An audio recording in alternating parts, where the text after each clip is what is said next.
work through the 4 example problems presented in your notes on thermodynamics. For each of the 4 reactions, we are going to calculate the delta H for the reaction, doing our products minus reactants, just like we did in the last set of notes. We're going to predict the sign for delta S, which is what we did earlier in this set of notes. Then we're actually going to calculate the delta S of the reaction. That's done in the exact same way that the delta H of the reaction is done, just with different values. Then we're going to predict the conditions for spontaneity. This is the part that's a little bit tricky and new, so that's why I wanted you do the notes like this way today. So the first thing is that term spontaneity is not one that's used in AP Chem anymore. They actually now say thermodynamically favorable.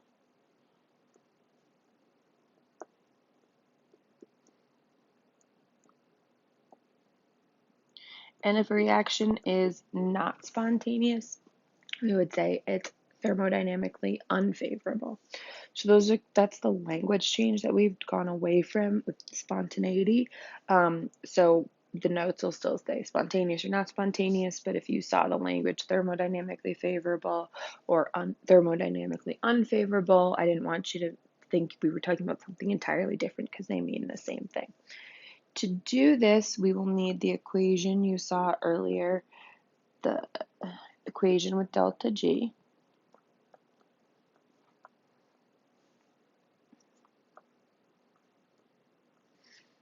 And to do this piece of the problem, we are going to be looking at the signs you get for delta H and delta S.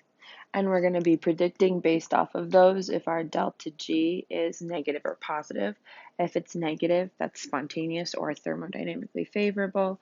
And if it's positive, it's not spontaneous or not thermodynamically favorable or thermodynamically unfavorable.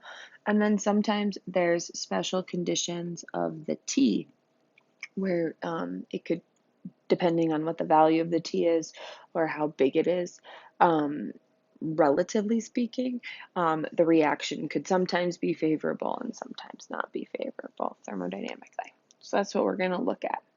Going back here to our reaction, we have our balanced chemical equation, and then I went ahead and looked up the values for the standard and changes in enthalpy of formation and the standard molar entropy values from one of those tables that you were given, and put them into a little table to help us utilize those.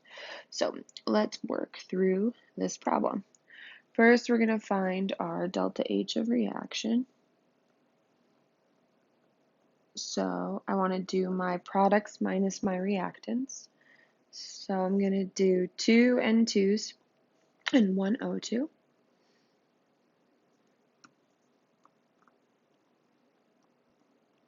Since N2 and O2 are in their standard state, their delta H of formation is set to 0. And then we're going to subtract from that the reactants, which I have in my balanced chemical equation, 2 N2Os. So that value was 82.05. Right. And so I'll do that and do 0 minus 2 times 82.5, and I got negative 164.1 kilojoules. So this is an exothermic process.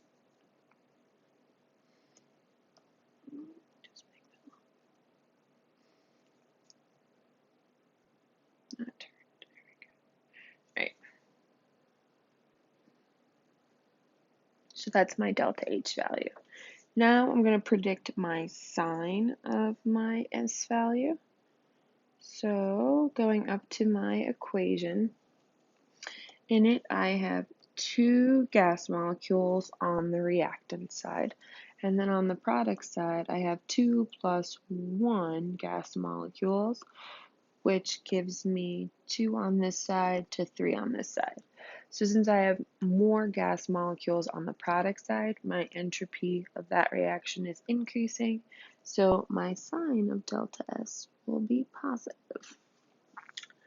Now I'm going to confirm that by calculating my entropy change for the overall reaction. So now I'm going to use my delta S of the reaction.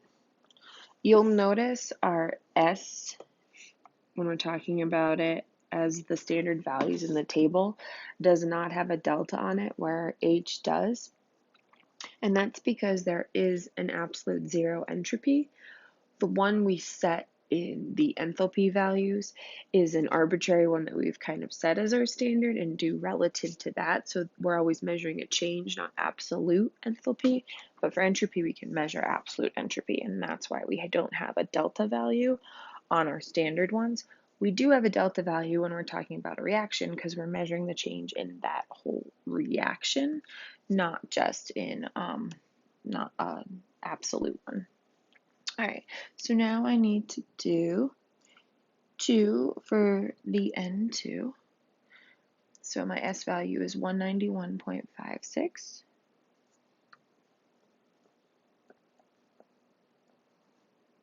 And then I'll add to that 1. And then the value for the oxygen was 205.7. So I add the products together and then subtract the reactants. There was a 2 in front of N2O, so I need that. And then my S value there was 219.85.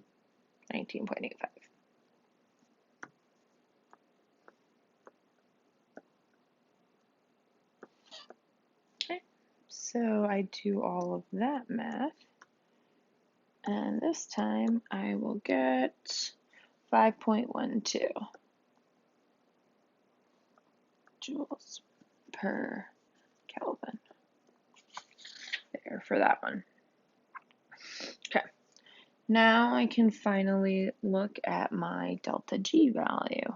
And I'm not actually going to calculate it directly. I'm just going to assess whether or not it would turn out to be positive or negative. All right, so I'm going to use my delta G equation.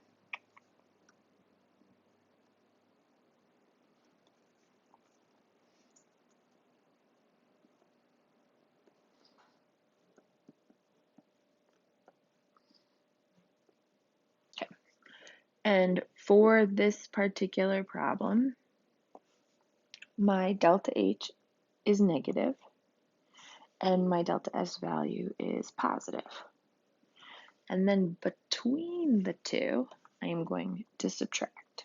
All right, so no matter what I do, I will always get a negative number when I take a negative value and subtract a positive, because subtracting a positive is like adding another negative. So no matter what I do, it doesn't matter the temperature, it doesn't matter anything like that, my delta G value will always be negative.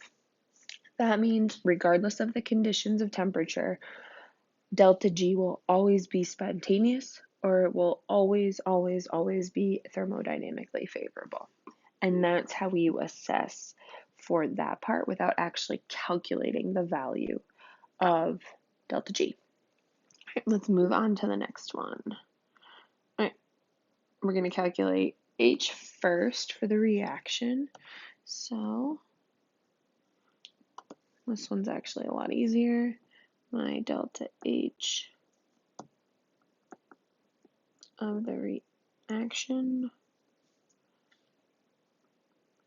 Okay, so for this one, I have my products, which for this one, it was 203. So I have 2 times the delta H value for ozone.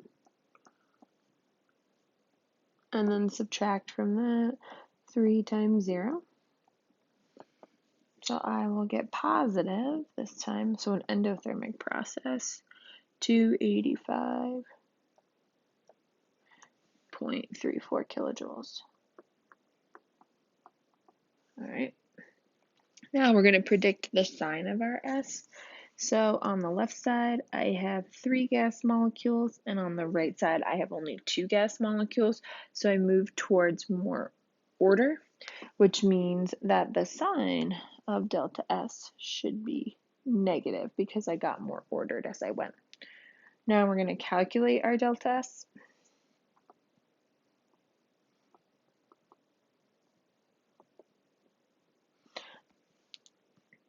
So we have 2 ozones, which had an S value of 238.92. And then we're going to subtract from that our 3 oxygens, which had an S value of 205.07. And then this will give us negative 137.37 joules per Kelvin. All right, so there's our H and our S, and now we can evaluate whether or not our reaction will be thermodynamically favored. So we have our delta G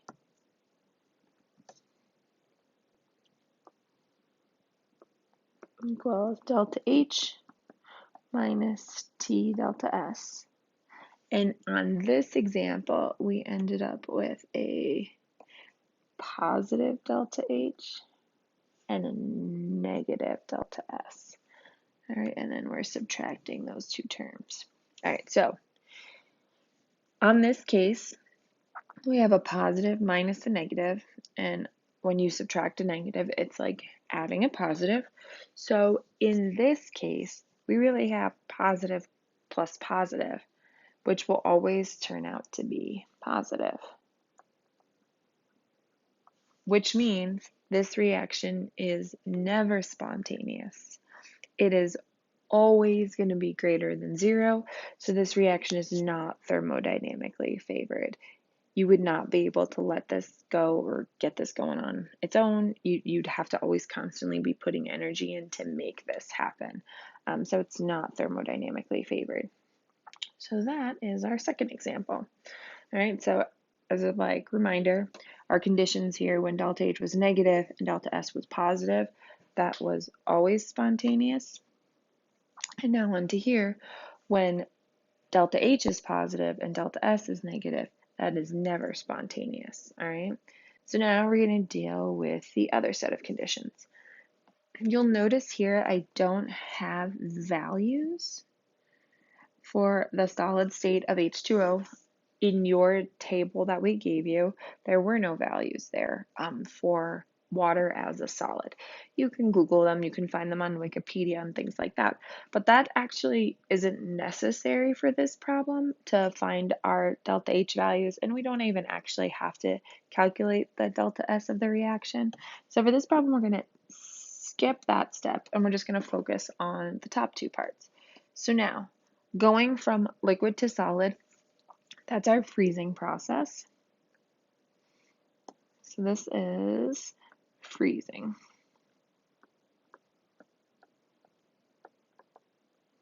So if we're talking about this on the heating curve, this process is happening right here. And when you are right there, that's when you use the delta H of fusion. All right. When you go in this direction, it's a positive delta H of fusion, and when you go in this direction, it's a negative delta H of fusion. So now on my example problem, I am going from liquid to solid. So I'm going from the right to the left. So I'm going down the heating curve or that way. So this means I'm not actually melting it, I'm freezing it, and so I'll have a negative sign in front of it. So based on that, and if we use our delta H of fusion value that we used earlier, this is our delta H of the reaction, which is negative 6.01 kilojoules. So this only works because this is water. We know the heating curve of water, and we readily know the H of fusion and the H of vaporization for water. That's why we can utilize this. So now if we're going to predict the sign of delta S, I'm going from a liquid state to a solid state. So I'm going from less order to more order. And so in that instance, we would have a negative S for our sign there. All right. Now finally, we're going to use those and our delta G to predict. So delta G equals delta H minus T delta S. All right. So on this one, we have our delta H was negative. All right. And then we predicted for our S, because we were moving towards more order, to also be negative. All right. So then we are subtracting those two terms. All right. So we have a negative minus a negative. All right. So really, we have a negative and a positive getting added together. All right, so that's what we're working with here. So for this problem, it depends on how big that T is. And this is relative. We're going to worry about calculating a threshold temperature next week or later on. So don't worry about that piece right now. But what we want to look at is if this whole term here, the T minus delta S, is bigger than our delta H term, then this will turn out to be positive. And if it is smaller than that term, then this will be negative and therefore stay spontaneous. So we need this term to be little. We want a small temperature. Temperature can never be negative when you're using Kelvin, so we want a small temperature. So this is spontaneous when we have low temperatures. That's when delta G will be negative. So this one we would say is spontaneous or thermodynamically favorable at low T, when the temperature is low. All right, last one. All right, so let's predict our delta H for this reaction. Hopefully you can see that we're just going through the process of vaporization, so you should know approximately what our delta H value will be for this. It should be around 40.7. We're going to get a slightly different number based off the values from our table, but that is okay. So we'll just do our delta H of the reaction. Okay, so we have gas on the product side. So we have 1 times negative 241.83. And then subtract from that our 1 times our negative 285.83. And we will get positive 44, I believe, positive 44.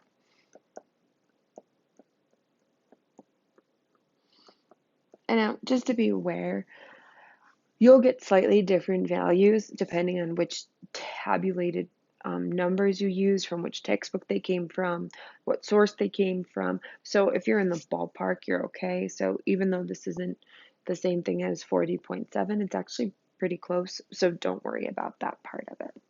All right, now we need to predict the sign of delta S.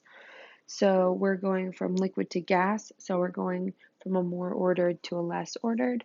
So we would expect our delta S, or our sign of delta S, to be positive. Now let's calculate it. Okay, we're going to do our products. So 1 times 188.84 minus 1 times 69.95. That will give me a value of 118.89.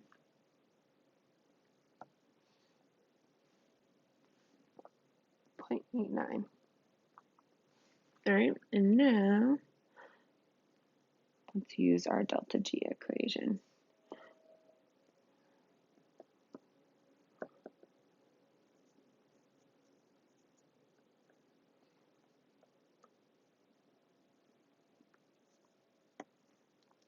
So on this one, we have a positive delta H and a positive S.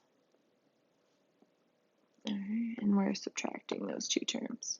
All right, so this one again is going to be temperature dependent because we are subtracting this term here.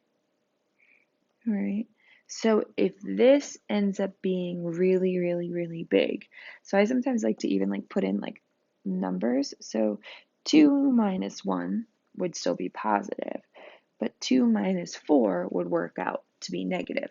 So if this T delta S term is huge, then we will end up with a negative delta G value, which would be thermodynamically favored. So in this instance, this one will be spontaneous at high T, whereas the last example was at low T. All right, so that's how you'll work through the thought process on that. All four of these reactions are summarized in this slide here, as well as the conditions for spontaneity. And you'll notice when the signs of delta H and delta S are different, it is always or never spontaneous. But when you have the same sign, so when delta H and delta S are both negative, or when delta H and delta S are both positive, it's temperature dependent. So it sometimes is and sometimes not, depending on how high your T value is.